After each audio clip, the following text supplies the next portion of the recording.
الحمد لله وكفى وسلام على عباده الذين اصطفى أما بعد فأعوذ بالله من الشيطان الرجيم بسم الله الرحمن الرحيم قال الله تعالى يا أيها الذين آمنوا أطيعوا الله وأطيعوا الرسول وأولي الأمر منكم صدق الله العلي العظيم وصدق رسوله النبي الكريم ونحن على ذلك من الشاهدين والشاكرين আমরা আমাদের গত 2 দিনের আলোচনায় মাসআলাতুত তাকলিদ অথবা শরীয়তের আলোকে তাকলিদের বিশ্লেষণ আলোচনা করেছি এবং আমরা মাসআলাতুত তাকলিদ শেষ করেছি এবং এই বিষয়ক একটা শীট আপনাদের অনেকের হাতেও পৌঁছে গেছে। যারা দর্স শুনেছি আলহামদুলিল্লাহ, লিপিবদ্ধ করেছি, তাদের তো অনেক দলিল সামনে আছে। যারা সেগুলোও করিনি তাদের জন্য শীট আছে, শীটের মধ্যে অনেক কিছু আসেনি, অনেক দলিল আসেনি। এই জন্য আমরা যদি শীট এবং দর্সের আলোচনা যে তাকলিদ লিখেছি এর সমন্বয় করতে পারি তাহলে এটি একটি উত্তম সহায়ক হবে তাকলিদের ক্ষেত্রে। গতকালই আমরা জানিয়েছিলাম আজ আমাদের আলোচনার বিষয় হবে ফিকহু আহলিল ইরাকি ওয়া হাদিসুহুম। বলা হয়েছিল এই বিষয়ে আমরা যেন কোনো জায়গা থেকে যে কোনো জায়গা থেকে কিছু কিছু পড়ে আসি, তাহলে আলোচনা ধরা, বোঝা, আত্মস্থ করা সহজ হবে। আমরা আজকে আলোচনা শুরু করছি ফিকহু আহলিল ইরাকি ওয়া হাদিসুহুম অথবা আহলুল ইরাক, ইরাকবাসীদের ফিকহ চর্চা এবং হাদিস চর্চা বিষয়ক বিশ্লেষণ। ইরাকবাসীদের ফিকহ চর্চা ও হাদিস চর্চা বিষয়ক একটি পর্যালোচনামূলক বিশ্লেষণ। আমাদের আজকের আলোচনা আমরা 4টি ভাগে বিভক্ত করব। আমাদের আজকের আলোচনার প্রথম বিষয় রায় ও ইজতিহাদ, সমন্বিত দৃষ্টিভঙ্গি ও সংশ্লিষ্ট বিতর্কসমূহ। রায় ও ইজতিহাদ, সংশ্লিষ্ট দৃষ্টিভঙ্গি ও বিতর্কসমূহ।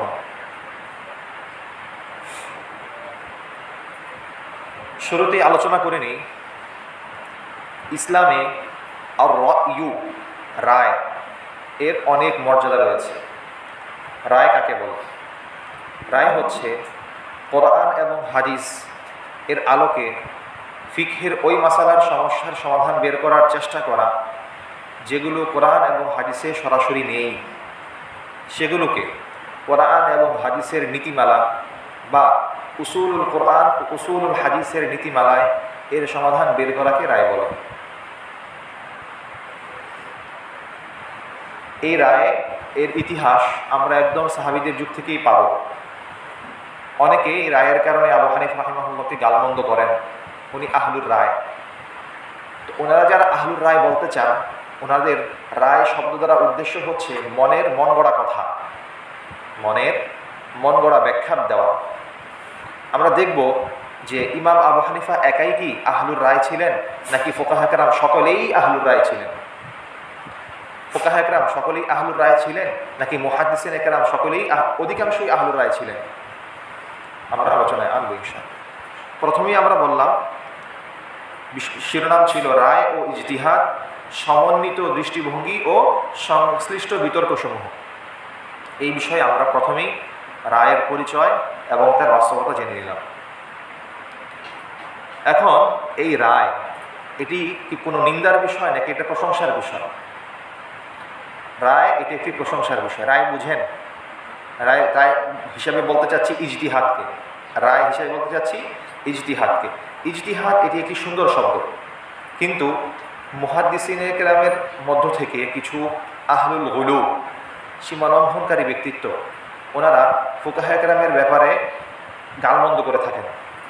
ওনাদের ট্যাগ হয়, ফুকাহা কেরামকে ট্যাগ দেন ওনারা আহলুর রায় বলে।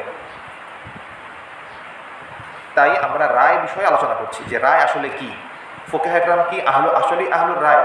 হ্যাঁ, ওনারা আহলুর রায়। তাহলে আহলুর রায় হলে এই আহলুর রায়ের ব্যাখ্যা কী? এখন আলোচনা করছি আহলুর রায় এটা কি নিন্দনীয় বিষয় না প্রশংসার বিষয়। একজন কোরআন থেকে সরাসরি ইস্তেমবাদ করতে পারেন, সরাসরি হাদিস থেকে ইস্তেমবাদ করতে পারেন, কিন্তু কোরআন এবং হাদিসের আলোকে নতুন সমস্যার সমাধান দিতে পারেন না যেগুলো কোরআন এবং হাদিসে নাই।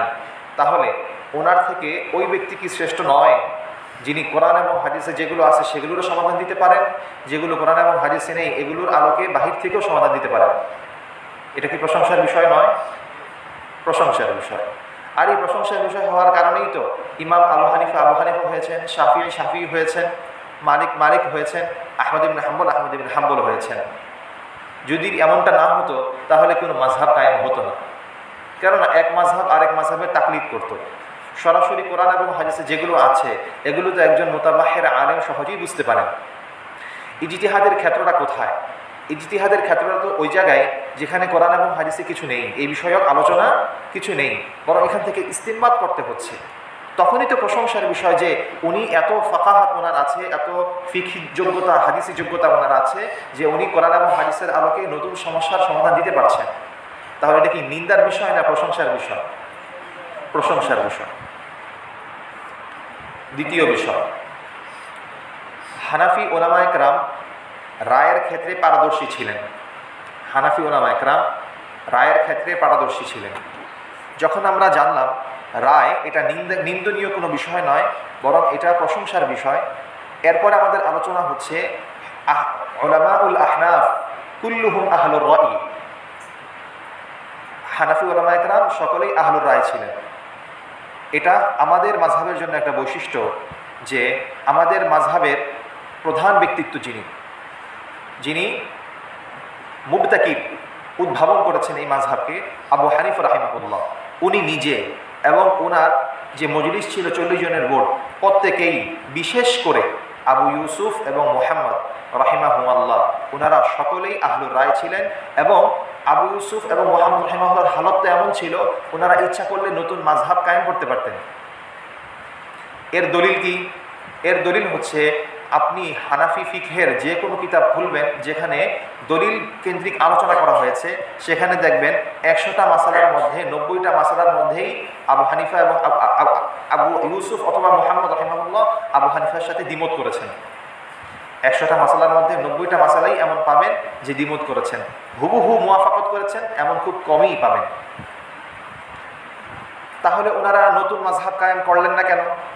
ওনারা নতুন মাযহাব কায়েম করেননি কেননা ওনারা যেই উসুলকে সামনে রেখে মাযহাবকে নিয়ে ভাবতেন, ইস্তেমবাদ করতেন, ইজতিহাদ করতেন, ওই উসুলগুলো হচ্ছে ওনাদের উস্তাদের উসুল।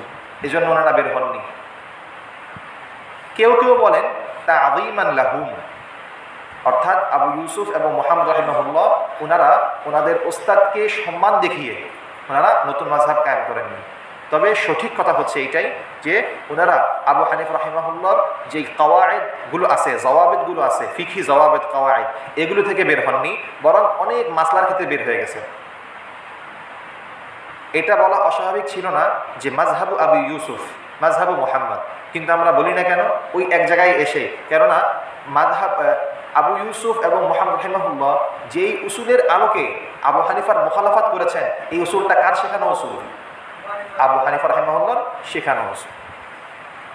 তাহলে আমরা দেখলাম উলামাউল আহনাফ সকলেই আহলুর রায় ছিলেন এবং সকলেই রায়ের ক্ষেত্রে পারদর্শী ছিলেন। রায়ের ক্ষেত্রে কখনো কখনো পক্ষপাত হয়েছে, সীমালঙ্ঘন হয়েছে। রায়ের ক্ষেত্রে কখনো কখনো পক্ষপাত হয়েছে, সীমালঙ্ঘন হয়েছে। রায়ের ক্ষেত্রে পক্ষপাতের অর্থ কি?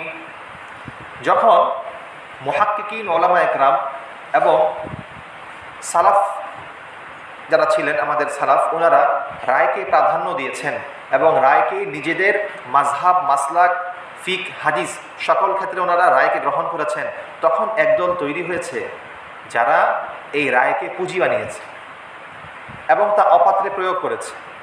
তারা তাদের মন গড়া ব্যাখ্যাকে, চাই উনি হানাফি মাযহাবের লোকই হন না কেন, চাই উনি শাফি মাযহাবের ভিতরকার লোকই হন না কেন, ভিতরকার লোক, বাহিরের লোক, যে কোনো লোক হতে পারে, কিন্তু এই ইতিহাসে এমন ব্যক্তি পাওয়া যায় যিনি রায়ের শাব্দিক যে সংজ্ঞা, যে রায় হচ্ছে হাওয়ান নাফস, মনের ইচ্ছা প্রয়োগ করা, কোরআন হাদিসের ক্ষেত্রে হাওয়ার নাফসকে প্রয়োগ করা, এর বাস্তব নমুনাও ছিল।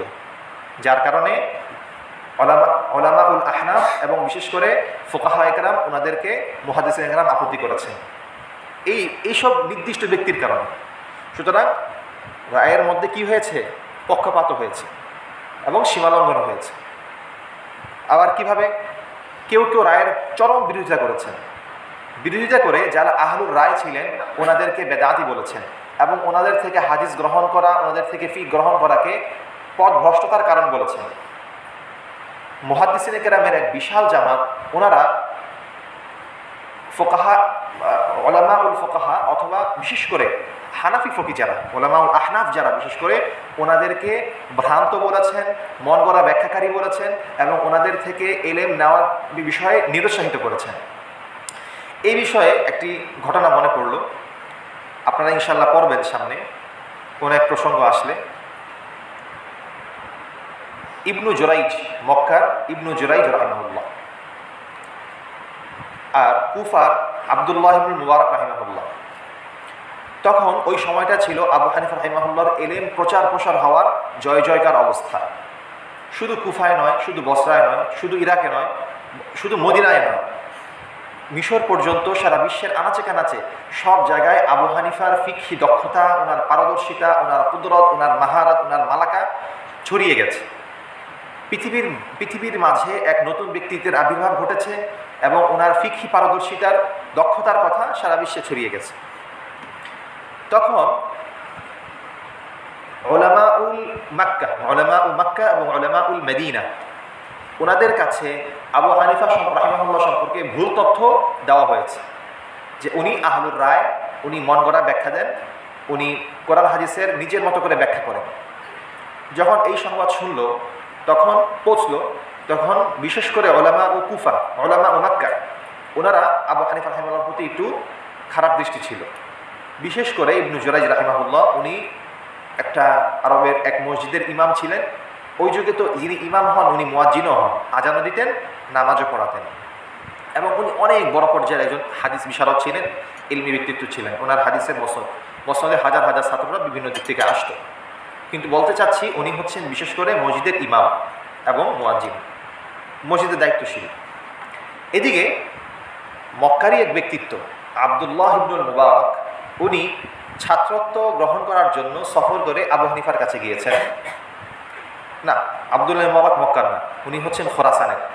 আব্দুল্লাহ মুবারক খোরাসানের, কিন্তু উনি ছিলেন মুহাদ্দিসুন, মুজাহিদুন, ফাকিহুন, মুফাসসিরুন।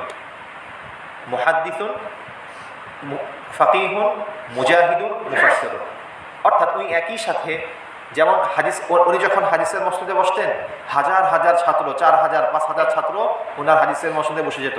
কোন যুগে? এই যুগে, ওই যুগে, যে যুগ লোক কম ছিল, ওই যুগে ওনার হাদিসের মসনদের ছাত্র সংখ্যা কত? 4000। যখন সময় হতো, ডাক আসতো, তখন জিহাদে চলে যেতেন। 3 মাস, 4 মাস, 5 মাস জিহাদ করে আবার এসে হাদিসের মসনদে বসতেন। এই হচ্ছে আব্দুল্লাহ ইবনুল মুবারক রাহিমাহুল্লাহ। আমাদের কিতাবুল জিহাদের সাথে ওনার প্রসঙ্গটা খুবই ওতপ্রোতভাবে জড়িত। তো আব্দুল্লাহ ইবনুল মুবারক, উনি আবু হানিফা রাহিমাহুল্লাহর 40 জন বোর্ডের একজন সদস্য ছিলেন। ওনার যোগ্যতার মাধ্যমে উনি বোর্ডের সদস্যদের মধ্যে অন্তর্ভুক্ত হয়েছেন এবং ওই বোর্ডে নির্বাচিত কিছু মাসআলা উনি ওনার খাতার মধ্যে লিখে এনেছেন। আগের যুগে আমরা তো এখন কিতাব গ্রহণ করি হচ্ছে কার্টুনে করে অথবা কুরিয়ারে করে পাঠিয়ে দিই। আগের যুগে তো সফর করে করে এলেম অন্বেষণ করা হতো এবং এক ইমাম থেকে এলেম অন্বেষণ করে আরেক ইমামের কাছে যাওয়া হতো। এভাবে সফর শেষে আবার বাসায় ফেরা হতো। তো ওনারা এলেম অর্জন করতেন দুইভাবে, একটা হচ্ছে সদরান আন সদরিন, আর একটা হচ্ছে কিতাবাতান। অন্তরে ধারণ করতেন, লিখে আনতেন। অন্তরে ধারণ করতেন, ওনাদের তো কুওয়াতে হাফেজা খুব প্রখর ছিল, মুখস্থ থাকতো বেশি, এই জন্য মুখস্থ করতেন। আর যদি দলিল হিসাবে দেখাতে হয় তাহলে এর জন্য, অথবা ভুলে যান, কোনো সময় কোনো জহুল হয়ে গেল, কোনো ভুল হয়ে গেল, এর জন্য লিখে আনতেন। তো উনিও ওই আবু হানিফার মজলিসের বিশেষ কিছু মাসালা উনি লিপিবদ্ধ করে এই হাতা, আগের কালে এই দুপাশের হাতা অনেক বড় থাকতো, এই হাতা পায়ের নিচ হয়ে পিছনে চলে যেত।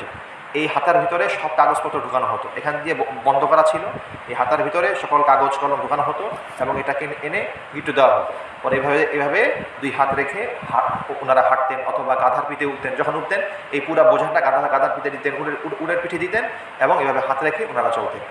দুই হাতেই ওনারা বোঝা বহন করতেন। কিতাব, কাপড় ছিল, কাপড়ের ব্যাগ, এটাই ব্যাগ। কিমাতুজ্জামানি ইনদাল উলামার মধ্যে বর্ণনা পাবেন এসব বর্ণনা। তো উনি ওনার হাতার ঝুলির মধ্যে ওই মাসালার একটা কপি নিয়ে আসলেন। নামাজের সময় হয়ে গেল, ইবনু জুরাইজ নামাজ পড়ালেন, নামাজের পরে বসলেন। নিয়মতান্ত্রিক আবদুল্লাহ ইবনে মুবারক ইবনু জুরাইজের সাথে সাক্ষাৎ করলেন, বললেন আমি আপনার কাছে একটি পত্র এনেছি, এই পত্রের মধ্যে কিছু মাসালা লেখা আছে।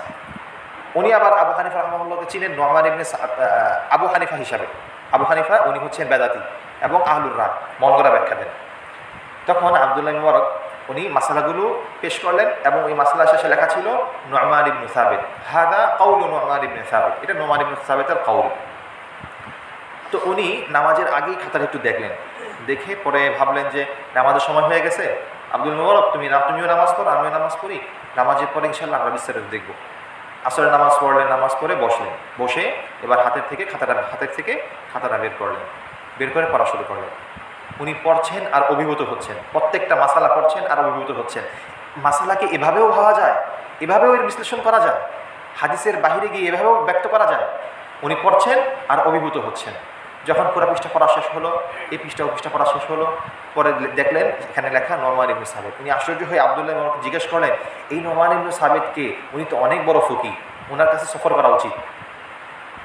পরে আবদুল্লাহ ইবনে মুবারক এই সময়ের অপেক্ষায় ছিলেন, উনি তখনই বললেন হাদা হুয়া আবু হানিফা, ইনিই হচ্ছেন আবু হানিফা যাকে আপনি নিন্দা করতেন, ইনি হচ্ছেন সেই আবু হানিফা। পরে উনি ইস্তেগফার করেছেন এবং উনি ওনার ভুল থেকে বেরিয়ে এসেছেন। একটা ঘটনা। তাহলে দেখা গেল রায় এই বিষয়ে যেমন পক্ষপাত হয়েছে, একইভাবে সীমালঙ্ঘনও হয়েছে।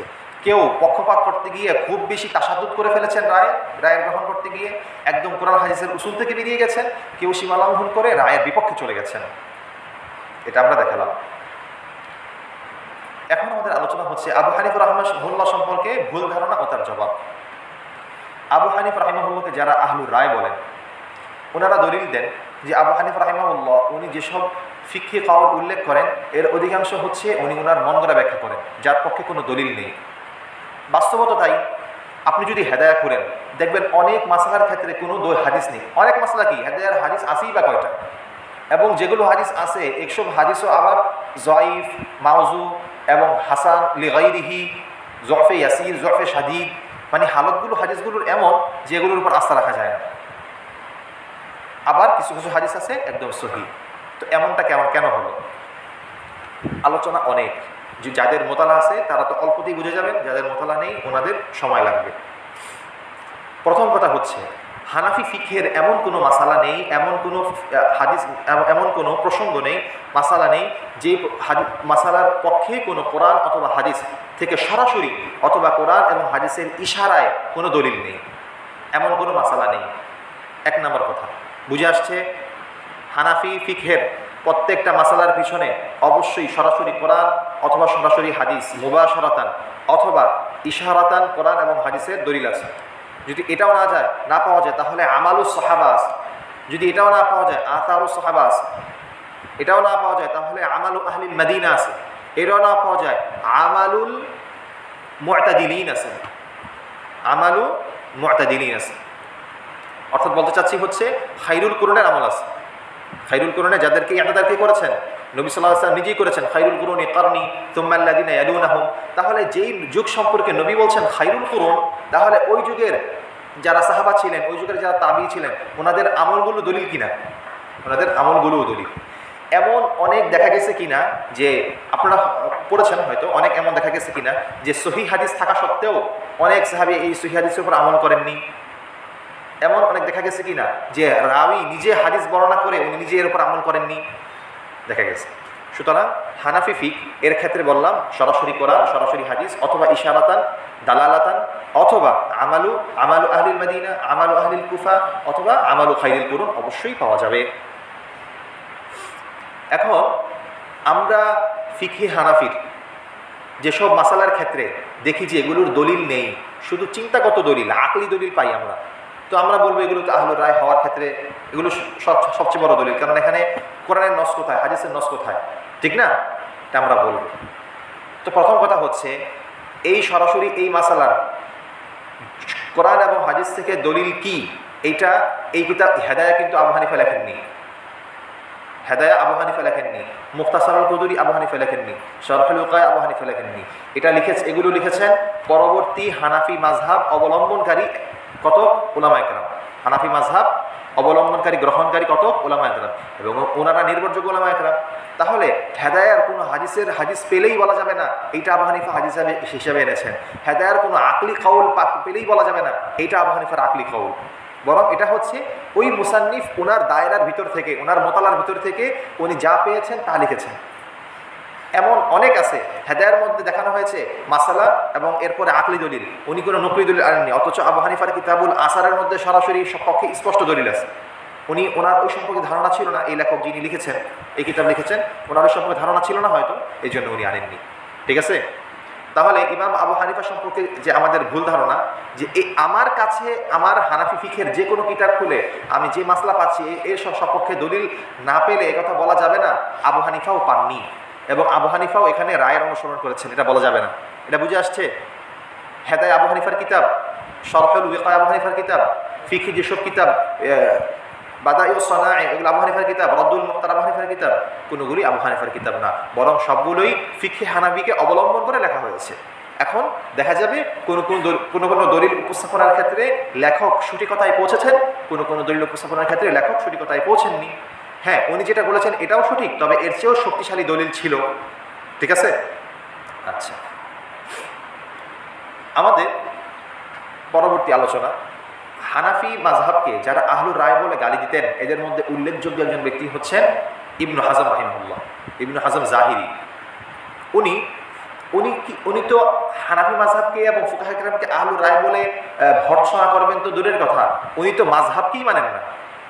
ওনার বক্তব্য হচ্ছে সরাসরি কোরআন এবং হাদিসকে ইস্তেমবাদ করতে হবে, এজন্যই তো ওনাকে বলা হয় আহলু জাহিরি মাযহাব, এজন্যই ওনাকে কি বলা হয়? জাওয়াহের, আহলুজ জাওয়াহের।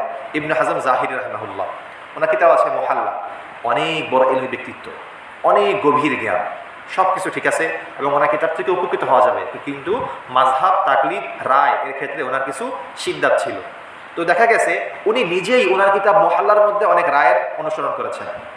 যিনি আবু হানিফাকে ভর্ৎসনা করলেন, উলামাউল আহনাফ, উলামাউল ফুকাহাকে ভর্ৎসনা করলেন রায়ের কারণে, উনি নিজেই ওনার কিতাব আল মুহাল্লার ভিতর অনেক জায়গায় রায়ের অনুসরণ করেছেন।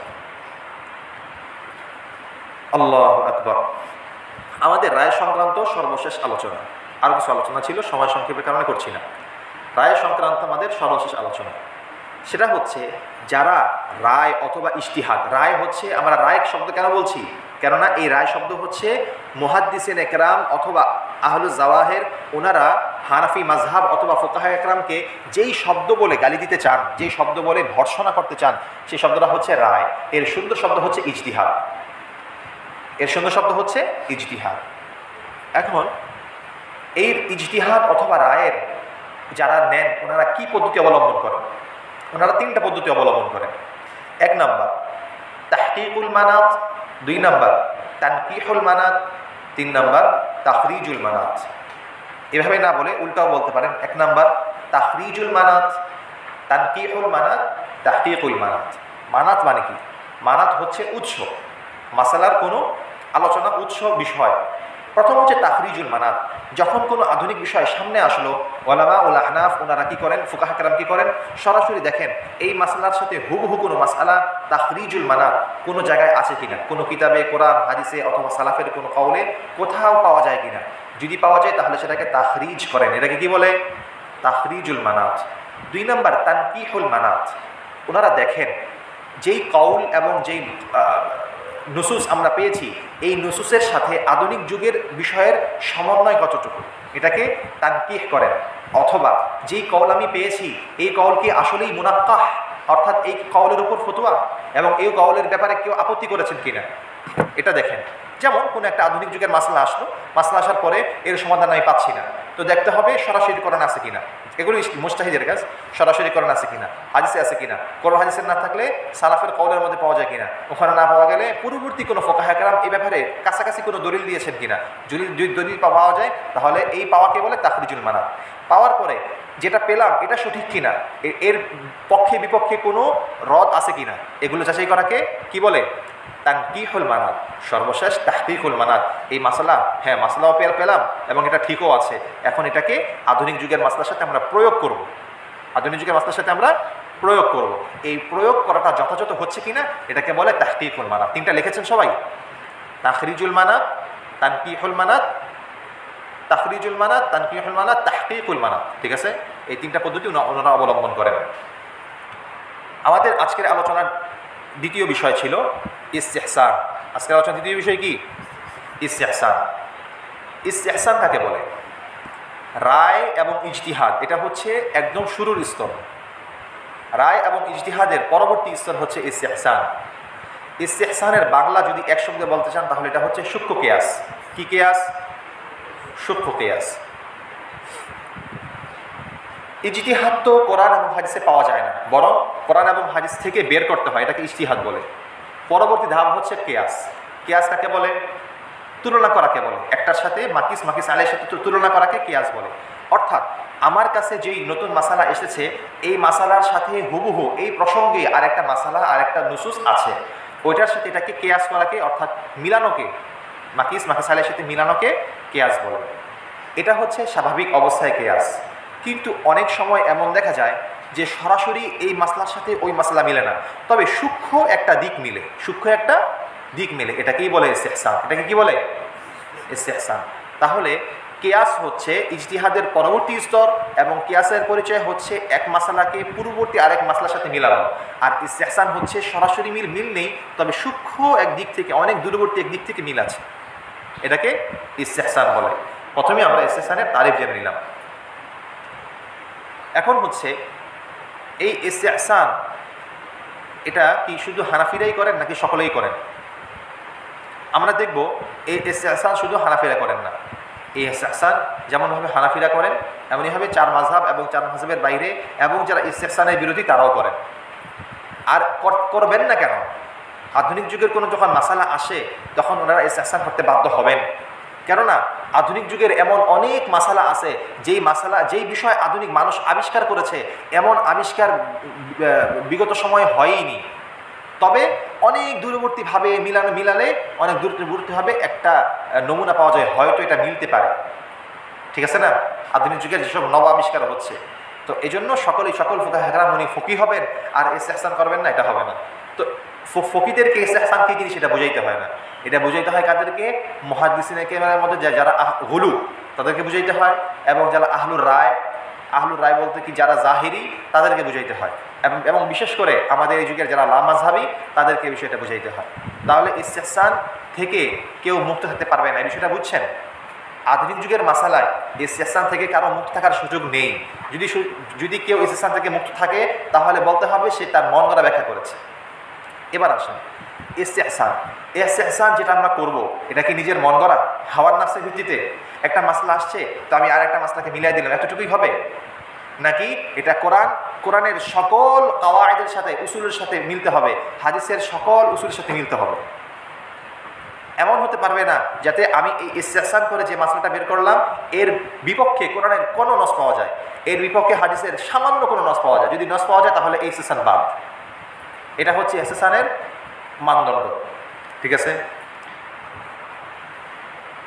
তারপর আমাদের পরবর্তী আলোচনা হচ্ছে, মানে এই ইস্তেহসান সম্পর্কে আরেকটা আলোচনা হচ্ছে, ইমাম শাফি রাহিমাহুল্লাহ ইস্তেহসানকে রদ করেছিলেন। ইমাম শাফি রাহিমাহুল্লাহ শুরুতে যখন ইস্তেহসান সম্পর্কে একদম হানাফি ফকিহদের নিকট এটা একটা ব্যাপক প্রচলন শুরু হয়েছিল, তখন শাফি রাহিমাহুল্লাহ ইস্তেহসানকে রদ করেছেন। তবে এটা রদ করেছেন বলা হয়, ওনার কিতাবের মধ্যে পাওয়া যায়। তবে পরবর্তী শাফি মাযহাব রাহিমাহুল্লাহ যারা শাগরিদ, ওনারা নিজেরাও ইস্তেহসান করেন। উস্তাদ যদি মুখালিফ হন তাহলে শাগরিদরা কি কখনো ইস্তেহসান করতে পারবে? করবে না। এক নম্বর দলিল ওনার সাগরিদে ইস্তেহসান করেন। 2 নম্বর দলিল উনি ওনার কিতাবুল উমের অনেক মাসালার মধ্যে ইস্তেহসান করেছেন। তাহলে যার সম্পর্কে বলা হলো একদম সানাদান উনি ইস্তেহসানের বিপক্ষে ছিলেন, ওনার কিতাবের মধ্যে পাওয়া যায় কিনা ইস্তেহসান। 2 নম্বর দলিল। 3 নম্বর দলিল যিনি বলেছেন উনি ইস্তেহসানকে অস্বীকার করেন, ওনার যেই দলিল উনি এনেছেন এই দলিল এতটা মজবুত না। তাহলে নাফিউল ইস্তেহসান ইলা শাফিঈ লাইসা বিসহিহিন, নাফিউল ইস্তেহসান ইলা শাফিঈ মিনাশ শাফিঈ লাইসা বিসহিহিন। শাফিঈ রাহিমাহুল্লাহ সম্পর্কে বলা যে উনি ইস্তেহসানকে অস্বীকার করেন এই কথাটা সঠিক নয়। ঠিক আছে? আচ্ছা, আল্লাহু আকবার। এখন আমরা আলোচনা করব একজন সরাসরি কোরআনের নস থেকে দলিল দিলেন, এর বিপরীতে আরেকজন ইস্তেহসান দ্বারা দলিল দিলেন। এখন যিনি সরাসরি কোরআনের নস থেকে দলিল দিলেন সব সময় কি ওনারটাই বেশি শক্তিশালী হবে, কওয়ি হবে, নাকি যিনি ইস্তেহসান থেকে দলিল দিলেন ওনারটাও কখনো কখনো কওয়ি হবে? ওনারটাও কখনো কখনো কওয়ি হবে। সরাসরি কেউ যদি সরাসরি নস নিয়ে আসে, কোরআনের আয়াত নিয়ে আসে, তাহলে সেটার দিকেই আমাদের যেতে হবে। সরাসরি হাদিস নিয়ে আসে, সেটার দিকেই আমাদের যেতে হবে। কখনো কখনো ইস্তেহসান এমন হয় যে ইস্তেহসান যে বিষয়ে নিয়ে আসা হলো সূক্ষ্ম কিয়াস, এর বিচারে যে মাসলাটা আনা হলো এই মাসালাটা এর পক্ষে সরাসরি কোরআনের নস না পাওয়া গেলেও এর সপক্ষে 10টা আয়াত 20টা হাদিস পাওয়া যাচ্ছে। তাহলে এর সপক্ষে 10টা আয়াত এবং 20টা হাদিস, অর্থাৎ এই মানার অথবা এই বিষয়কে সমর্থনকারী 10টা আয়াত 20টা হাদিস, এটা কি সরাসরি একটা হাদিসের বিপরীতে দাঁড় হতে পারবে না? অবশ্যই দাঁড় হতে পারবে। এজন্য কখনো কখনো দেখা যায় ইস্তেহসানও সরাসরি নসের থেকেও শক্তিশালী হয়ে যায়, কখনো কখনো ইস্তেহসানও সরাসরি নস থেকে শক্তিশালী হয়ে যায়। এজন্য এই কথা বলার সুযোগ নেই যে ইস্তেহসান মানেই দলিলটা মনে হয় খুবই দুর্বল। না, ইস্তেহসান মানেই দলিলটা খুবই দুর্বল না। তবে দলিল হিসাবে ইস্তেহসানকে উপস্থাপন করা হয়েছে কেন?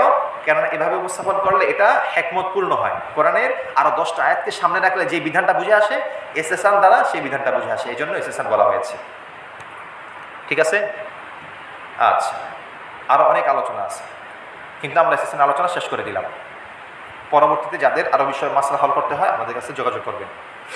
আমাদের আজকের তৃতীয় আলোচনা হানাফি মাযহাব ও হাদিসের গ্রহণযোগ্যতার নীতিমালা। হানাফি মাযহাব ও হাদিসের গ্রহণযোগ্যতার নীতিমালা, এই বিষয়ে আমরা মৌলিক একটা কথা বলি।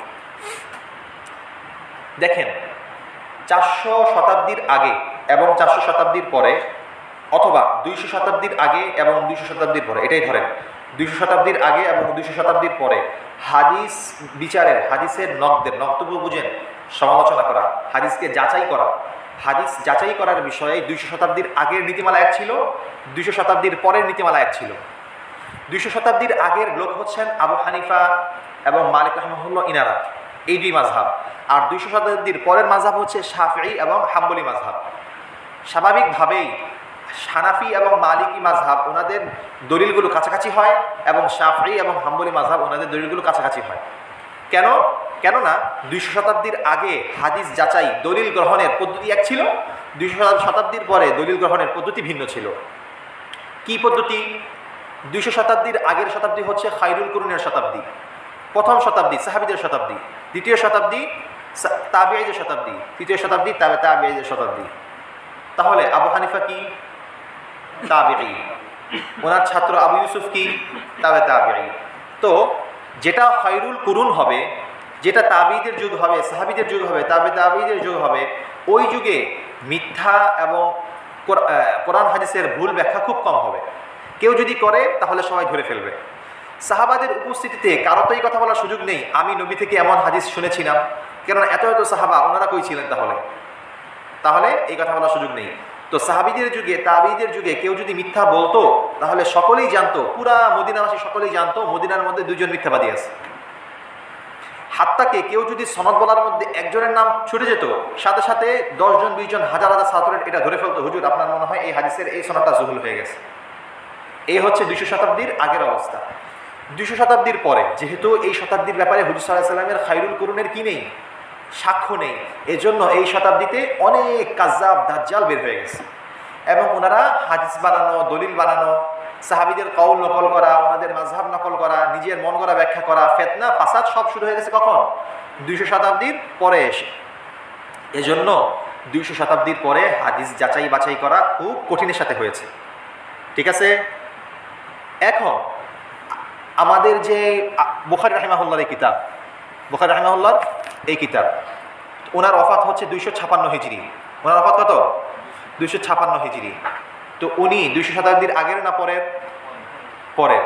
তাহলে স্বাভাবিকভাবেই উনি যেহেতু 200 শতাব্দীর পরের লোক, এজন্য ওনার হাদিস গ্রহণের এবং হাদিস যাচাই বাছাই করার পদ্ধতি ভিন্ন হবে। কি হবে? সিহাতের বিবেচনায় উনি দেখবেন সনাদান সহি আছে কিনা, উনি ওনার থেকে, উনি ওনার থেকে, উনি ওনার থেকে। তো যেই যার থেকে প্রত্যেকেই সিকা কিনা, প্রত্যেকেই আদেল কিনা, তাদের ব্যাপারে কারো কোনো কওল আছে কিনা, এটা হচ্ছে উনি দেখবেন। আর যারা 200 শতাব্দীর আগের লোক, তারা তো হয়তো সাহাবী সরাসরি নবী, হয়তো তাবিঈ তারপর সাহাবী তারপরে নবী। এখানে কি যাচাই করার কোনো সুযোগ আছে? মিথ্যাবাদী কি? এটা তো সবাই জানে। কোনো তাবিঈ মিথ্যাবাদী হইতে পারে না। হইতে পারে যারা হয়েছেন তাদের ব্যাপারে সবাই জানে। তাহলে 200 শতাব্দীর আগে হাদিস যাচাই বাছাই করা, দলিল যাচাই বাছাই করা এর যে পদ্ধতি ছিল, 200 শতাব্দীর পরে এর পদ্ধতি সম্পূর্ণ ভিন্ন ছিল। বুঝে আসছে? আচ্ছা, এই ব্যাপারে আমাদের কমপক্ষে 3 ঘন্টা দরকার, শুধু এই ব্যাপারে যে 200 শতাব্দীর আগের কী অবস্থা, 200 শতাব্দীর পরের কী অবস্থা। 3 ঘন্টা দরকার, তাহলে আপনারা বিষয়টা বুঝতে পারবেন। খুলে খুলে আলোচনা করা হবে। আমাদের আছে আর 5 মিনিট, আমাদের আলোচনা শেষ করতে হবে। তারপর এখন 200 শতাব্দীর আগে, এখন হাদিস গ্রহণের ক্ষেত্রে একটা উল্লেখযোগ্য বিষয় হচ্ছে হাদিসে মুরসাল। হাদিসে মুরসাল, হাদিসে মুরসাল কাকে বলে? হাদিসে মুরসাল বলে তাবিঈর ক্বালা রাসূলুল্লাহ বলা, তাবিঈর সরাসরি ক্বালা রাসূলুল্লাহ বলা। এখন কোনো তাবিঈ যদি কোনো সাহাবীর মধ্যস্থতা ছাড়া সরাসরি বলে ক্বালা রাসূলুল্লাহ সাল্লাল্লাহু আলাইহি ওয়াসাল্লাম খায়রুল কুরুনি করনি, অথবা খায়রুকুম মান তাআল্লামাল কুরআন ওয়া আল্লামা, কিন্তু এই হাদিসের সনদ বর্ণনা করেনি, বলেন তো এটা যদি 200 শতাব্দীর আগে হয় তাহলে কোনো সমস্যা আছে? কেননা সকলেই জানেন মদিনার মধ্যে যদি বলা হয় খায়রুল কুরুনি করনি, এই হাদিসটা বলা হয়, অথবা খায়রুকুম মান তাআল্লামাল কুরআন ওয়া আল্লামা, যে কোন হাদিস বলা হয়, সবাই জানবেন কিনা এটা জুহরি আন সাঈদি, সাঈদ আন আবি হুরায়রা, আবু হুরায়রা আনিন নবী, এটা সকলেই জানেন। সুতরাং যদি সরাসরি জুহরি রাহিমাহুল্লাহ সরাসরি ক্বালা রাসূলুল্লাহ বলেন তাহলে সমস্যা আছে?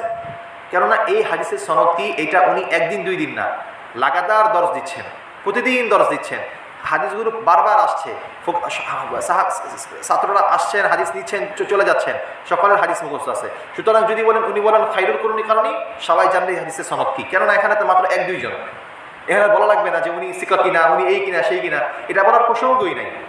সুতরাং এই জন্য হানাফিরা হাদিসে মুরসাল গ্রহণ করেছেন, হাদিসে মুরসাল গ্রহণ করেছেন। কেন? হানাফিদের সময় হাদিসে মুরসাল অর্থাৎ সরাসরি সনদবিহীন হাদিস এটা স্বাভাবিক ছিল, সনদবিহীন হাদিস এটা স্বাভাবিক বিষয় ছিল। কিন্তু পরবর্তীতে এসে সনদবিহীন হাদিস, সনদ বললেই এটা গ্রহণ করে না, সনদ বললেও হাদিস গ্রহণ করে না। কেননা দেখে সনদ বলার পরেও এই সনদের মধ্যে কোনো দাজ্জাল কাযাব আছে কিনা, এটা ওনারা দেখেন। আর যদি সনদ ছাড়া সরাসরি ক্বালা রাসূলুল্লাহ বলেন, এই হাদিসে মুরসালকে ওনারা গ্রহণ করবেন? গ্রহণ করার প্রসঙ্গে আসে না। সনদ উল্লেখ করলেই যেখানে হাদিস গ্রহণ করার প্রসঙ্গ আসে না, এখানে সনদকে হযফ করলে হাদিস গ্রহণ করবে, এটা তো বহুত দূর কি বাত। হ্যাঁ, ঠিক আছে। এই জন্যই 200 শতাব্দীর আগে এবং 200 শতাব্দীর পরে হাদিস গ্রহণ যাচাই বাছাই করা এর ক্ষেত্রে পার্থক্য হয়েছে, ঠিক আছে। এজন্য আমরা দেখব ফিকহু আহলুল ইরাক ওয়া হাদিস, আমাদের যে প্রসঙ্গ আমরা দেখব আহলুল ইরাক ওনারা হাদিস গ্রহণের ক্ষেত্রে এক মূলনীতি গ্রহণ করেছেন, আর আহলুল মদিনা অথবা আহলুল কুফা, আহলুল বাসরা, আহলুল শাম, আহলুল মিসর ওনারা ভিন্ন নীতি গ্রহণ করেছেন। আহলুল কুফারা ছিলেন 200 শতাব্দীর আগে, এজন্য মালিকি মাযহাব এবং হানাফি মাযহাব খুব কাছাকাছি। বুঝে আসছে? আচ্ছা, আমাদের আজকের সর্বশেষ আলোচনা হচ্ছে কুফার ইজতিহাদি জ্ঞান ও ফিকহি মর্যাদা। শিরোনাম হচ্ছে এটা, কুফার ইজতিহাদি জ্ঞান ও ফিকহি মর্যাদা। এই আলোচনার মাধ্যমে আমাদের আজকের আলোচনা শেষ। এখানে আমরা মূলত দেখাবো যে কুফা এটা কি অটোমেটিক হয়ে গেছে। কুফা সর্বপ্রথম আবাদ হয়ে কখন? হযরত ওমর রাদিয়াল্লাহু আনহুর যুগে কুফাবাসীদের মধ্য থেকে হযরত ওমর রাদিয়াল্লাহু আনহুর যুগে খালিদ ইবনে ওয়ালিদ রাদিয়াল্লাহু আনহুর নেতৃত্বে এক দল ওনারা জিহাদ করতে করতে যাচ্ছিলেন। তখন ওনাদের এই কাফেলার ভিতর ওনারা যেসব অঞ্চল বিজয় করেছিলেন এর মধ্যে একটা অঞ্চলের নাম হচ্ছে কুফা। কি নাম? কুফা। নাম হচ্ছে ইরাক, নাম হচ্ছে বসরা। ইরাকের ভিতরেই কুফা এবং বসরা, ইরাকের ভিতরেই কুফা এবং বসরা। তো তখন যখন খালিদ ইবনে ওয়ালিদ রাদিয়াল্লাহু আনহু উনি এই এলাকা জয় করলেন, ওখানে কিছু মানুষ মুসলমান হলো, তখন তাদেরকে রাহনুমাই করার জন্য তাদেরকে দেখভাল করার জন্য, তাদেরকে দিনের উপর ওঠানোর জন্য কোনো সাহাবীকে সেখানে পাঠানো প্রয়োজন, কোনো সাহাবীকে সেখানে পাঠানোর প্রয়োজন। তখন কুফার এবং ইরাকের কিছু ব্যক্তিবর্গ ওনারা ওমর রাদিয়াল্লাহু আনহুর কাছে আসলেন। এটা আমরা সকলে অনেকেই জানি ঘটনা। ওমর রাদিয়াল্লাহু আনহুর কাছে আসলেন, বললেন আমাদেরকে একজন ব্যক্তি দেন। ওমর রাদিয়াল্লাহু আনহু দেখলেন আহলুল ইরাক তারা খুব বিচক্ষণ, চতুর এবং খুব বুদ্ধিমান। তো ওমর রাদিয়াল্লাহু আনহু বললেন আমি তোমাদেরকে এমন একজন ব্যক্তিকে দিচ্ছি যাকে দিতে আমার ইচ্ছা হচ্ছে না, যার মাথা থেকে পা পর্যন্ত পুরোটাই এলেন, যার মাথা থেকে পা পর্যন্ত পুরোটাই এলেন। আমাদের দর্শে অর্থাৎ ইসলামী মজলিসে হাসান জামিল সাহেব হুজুর বলেছিলেন দেখতে কালো, ছোট খাটো একজন ব্যক্তিত্ব, নাম কি? আব্দুল্লাহ ইবনে মাসউদ রাদিয়াল্লাহু আনহু। ওমর রাদিয়াল্লাহু আনহু বলেছেন তাকে ছাড়তে আমার মন চাচ্ছে না, কিন্তু তোমরা যেহেতু চেয়েছো তোমাদেরকে দেওয়া হবে, তোমরা তাকে নিয়ে যাও। কিন্তু সে যদি থাকতো তাহলে আমার মদিনাবাসী তো দূরের কথা, আমি ওমর নিজের উপকার হতো। উনি ওনাকে দিয়ে দিলেন। আব্দুল্লাহ ইবনে মাসউদ রাদিয়াল্লাহু আনহু আমিরুল মুমিনিনের আদেশ পেয়ে উনি সফরে বের হয়ে গেলেন, তাদের সাথে গেলেন। তাহলে বলেন তো কুফার সূচনা কার মাধ্যমে, ইরাকের সূচনা কার মাধ্যমে? আব্দুল্লাহ ইবনে মাসউদ রাদিয়াল্লাহু আনহুর মাধ্যমে। আব্দুল্লাহ ইবনে মাসউদ কি যেমন তেমন ব্যক্তি? তাহলে শুরু হলো কার মাধ্যমে? আব্দুল্লাহ ইবনে মাসউদ রাদিয়াল্লাহু আনহু। এখান থেকে ইরাকের ইলমি যাত্রা শুরু মাত্র, এখান থেকে ইরাকের ইলমি যাত্রা শুরু। তখন আব্দুল্লাহ ইবনে মাসউদ ওমর রাদিয়াল্লাহু আনহু থাকা অবস্থায়, পরবর্তীতে ওসমান রাদিয়াল্লাহু আনহু থাকা অবস্থায় আব্দুল্লাহ ইবনে মাসউদ রাদিয়াল্লাহু আনহু অল্প দিনের ভিতর কুফার এমন অবস্থা করলেন যে কুফার ব্যক্তিদের সাথে আব্দুল্লাহ ইবনে মাসউদ রাদিয়াল্লাহু আনহুর যারা ছাত্র তাদের সাথে মদিনার বিভিন্ন সাহাবীদের ইলমি বিতর্ক হতো। আব্দুল্লাহ ইবনে মাসউদ রাদিয়াল্লাহু আনহু ছাত্রদের সাথে মদিনার বিভিন্ন সাহাবীদের সাথে এবং তাবেঈদের সাথে ইলমি বিতর্ক হতো। বুঝেছেন কোন পর্যায়ে গিয়েছে? তখনই সাহাবীদের যুগে কোন পর্যায়ে গিয়েছে? আচ্ছা, কুফার কোনো মাসলা যদি মদিনাবাসীর কাছে আসতো, ওনারা এই বলে প্রত্যাখ্যান করতেন না যেটা বাতিল, বরং এই বলে প্রত্যাখ্যান করতেন যে আমরা যেই দলিলের আলোকে আমরা মাসলা গ্রহণ করছি, আপনাদের দলিল কি, আপনাদের দলিল কতটুকু শক্তিশালী, এটা যাচাই করার জন্য ওনারা বিতর্ক করতো বা মোখালাফাত করতো, এটার জন্য না যে আপনারা বাতিল। ঠিক আছে। পরবর্তীতে ওসমান রাদিয়াল্লাহু আনহু ইন্তেকালের পরে যখন আলী রাদিয়াল্লাহু আনহু খলিফা হলেন এবং জঙ্গে সিফিন হলো, স্বামী গিয়ে মুআবিয়া রাদিয়াল্লাহু আনহু জঙ্গে সিফিন হলো, তখন উনি দেখলেন এই মদিনার মধ্যে ওমর রাদিয়াল্লাহু আনহু, ওসমান রাদিয়াল্লাহু আনহু ওনারা খেলাফত পরিচালনা করেছেন। এখান থেকেই উনি স্থানকে পরিবর্তন করতে চাচ্ছেন, স্থানকে পরিবর্তন করে মদিনা থেকে এই খেলাফতের এই কেন্দ্র কোথায় নিয়ে গিয়েছেন? কুফায় নিয়ে গিয়েছেন। আর আলী রাদিয়াল্লাহু আনহু সম্পর্কে কাউকে বলতে হবে, উনি কোন ব্যক্তিত্ব? একটা বলি, সকল সাহাবা একরাম ওনারা কোনো কাজার ক্ষেত্রে এক ফয়সালা দিবেন আর আলী রাদিয়াল্লাহু আনহু এক ফয়সালা দিবেন, এক্ষেত্রে আলী রাদিয়াল্লাহু আনহু ফয়সালাই সঠিক হতো। যেমনই হবে সুলাইমান আলাইহিস সালাম এবং দাউদ আলাইহিস সালাম এর মাসলা আসছে না কোরআন শরীফে? আয়াত কি? ফাফা হামনাহা সুলাইমান। যাই হোক, আগে পরে ফাফা হামনাহা সুলাইমান, আমি মাসলাটি সুলাইমানকে বুঝিয়েছি। ফাফা হামনাহা আল কিসসাতা ইয়ানি আল মাসলাতা ওয়াল কিসসাতা সুলাইমানকে বুঝিয়েছি। তো দাউদ রাহিমাহুল্লাহর ক্ষেত্রে দাউদ আলাইহিস সালামের ক্ষেত্রে সুলাইমান আলাইহিস সালামের যে শ্রেষ্ঠত্ব সকল সাহাবীদের মাঝে আলী রাদিয়াল্লাহু আনহু সেই শ্রেষ্ঠত্ব কাজার ক্ষেত্রে। ঠিক আছে। যে আলী রাদিয়াল্লাহু আনহু মতো ব্যক্তিত্ব যখন কুফায় গেলেন তখন কুফা আরো মজবুত হলো কিনা ইলমের ক্ষেত্রে, এবং সরাসরি কি চলে গেছে? খেলাফতে চলে গেছে, ইমারতে চলে গেছে। কুফা আরো মজবুত হলো। কুফা পরবর্তীতে আবু মুসা আশআরী সফর করেছেন, আম্মার ইবনে ইয়াসির সফর করেছেন এবং অন্যান্য বড় বড় বিজ্ঞ সাহাবী সফর করেছেন। তো যদিও ওনারা সফর করেছেন, আলী রাদিয়াল্লাহু আনহু ছিলেন, কিন্তু আলী রাদিয়াল্লাহু আনহুর উপস্থিতিতে যখন সাহাবায়েরা কোনো মাসলা ইখতিলাফ রাখতো তখন আলী রাদিয়াল্লাহু আনহু কাছে আসলে আলী রাদিয়াল্লাহু আনহু বলতেন ইবনে মাসউদের কাছে যাও, উনি সমাধান দিবেন। ইবনে মাসউদ রাদিয়াল্লাহু আনহু যদি সমাধান দিতে পারতেন দিতেন, আর যদি না পারতেন তাহলে বলতেন আলী রাদিয়াল্লাহু আনহুর কাছে যাও। তাহলে দুইজন ইলমে পরিপূর্ণ ব্যক্তিত্ব কুফায় ছিলেন এবং ওনাদের কাজই ছিল শুধু কি করা? ইলম চর্চা করা। কাজই ছিল কি? ইলম চর্চা করা। ওনাদের আর কোনো সকল ছিল না। 24টা ঘন্টায়, তখন তো এত যুদ্ধ বিগ্রহ ছিল না, তখন ইসলামের জয় জয়কার অবস্থা, তো ওনারা ইলম চর্চা করেছেন, ব্যাপক আকারে ইলম চর্চা করেছেন। এই আব্দুল্লাহ ইবনে মাসউদ রাদিয়াল্লাহু আনহু এক কাফেলা রেখে গেছেন। এর মধ্যে তাদের মধ্য থেকে একজনের নাম হচ্ছে ইব্রাহিম নাখাই, ইকরিমা। একজনের নাম হচ্ছে কি ইকরিমা, ইব্রাহিম নাখাই, তারপরে সুলাইমান কি হাম্মাদ, আলকামা, ওগুলো বা আলকামা কে আলকামা, তারপরে হচ্ছে এই ইব্রাহিম নাখাই, মাসরুক, আলকামা মাসরুক, আলকামা মাসরুক, এই দুইজন ব্যক্তিত্ব আমাদের জন্য যথেষ্ট। শুধু দলিল সবাইকে যদি বাদ দেই, আলকামা আর মাসরুক এই দুইজন আমাদের জন্য যথেষ্ট। এই আহলুল কুফার জন্য অনেকেই এলেম নিয়ে চলে গেছেন, কিন্তু আহলুল কুফাকে প্রতিষ্ঠিত রেখেছেন ওনার পরে যারা, এর মধ্যে আলকামা একজন, মাসরুক একজন। মাসরুকের ছাত্র ইব্রাহিম নাখাই, আলকামার ছাত্র এবং ইব্রাহিম নাখাইয়ের ছাত্র সরাসরি আবু হানিফা। মাসরুকের ছাত্র ইব্রাহিম নাখাই, ওনার ছাত্র আবু হানিফা, 3 ওয়াসিতায়, আর সরাসরি আলকামার ছাত্র আবু হানিফা। তাহলে পাওয়া গেল এই আহলুল কুফার এলেম কোথা থেকে এসেছে, এবং আবু হানিফা এই এলেম একা একা বর্ণনা করেছেন নাকি বোর্ড নিয়ে বর্ণনা করেছেন, কোনো মাসলা নিজের মন চাইতে বলে দিয়েছেন নাকি বোর্ডে একটা মাসলা উনি বলেছেন, 40 জনের প্রত্যেকে এটাকে নব্দ করেছেন, এটাকে সমালোচনা করেছেন। সমালোচনা করার পরে একজন বলছেন এটা বিষয়টা এমন না, এমন হবে, দলিল কি এটা, আরেকজন বলেছেন, সবার বলার পরে এবার আবু হানিফা একজন একজন করে সবাইকে নব্দ করলেন। নব্দ করে উনি বললেন সবারটাই ভুল, আমারটাই সঠিক, কেন এই দলিল। এরপরে সবাই বলছে আসলে আমাদের সবার দলিলের কাছে ওনার দলিল যখন পেশ করছে আমাদের সবার দলিল শেষ, তাহলে ওনার কথা থেকে মনে সঠিক। উনি কিছুক্ষণ পরে বলেন আমার কথাটা আসলে সঠিক না, আসলে ওই যে ওখানে যে বসছে সেই যে বক্তব্যটা দিচ্ছে তার বক্তব্যটা এখানে বেশি সঠিক হবে, দলিল কি এই দলিল, তাহলে এটার উপর ফতোয়া হলো, লিখে ফেলা হলো। তাহলে হানাফি ফিক কি চোখ বন্ধ ঘুমিয়েছিল, স্বপ্ন দেখেছে আর প্রতিষ্ঠিত হয়ে গেছে এমন কিছু, নাকি এর একটা বিধিবদ্ধ রূপ আছে? এটা হচ্ছে ফিকহু আহলিল ইরাক ওয়া হাদিসুহুমের ইতিহাস। বুঝে এসেছে?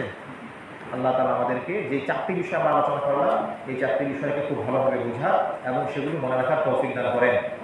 আমিন। ওয়া আখিরু দাওয়ানা আলহামদুলিল্লাহি রাব্বিল আলামিন।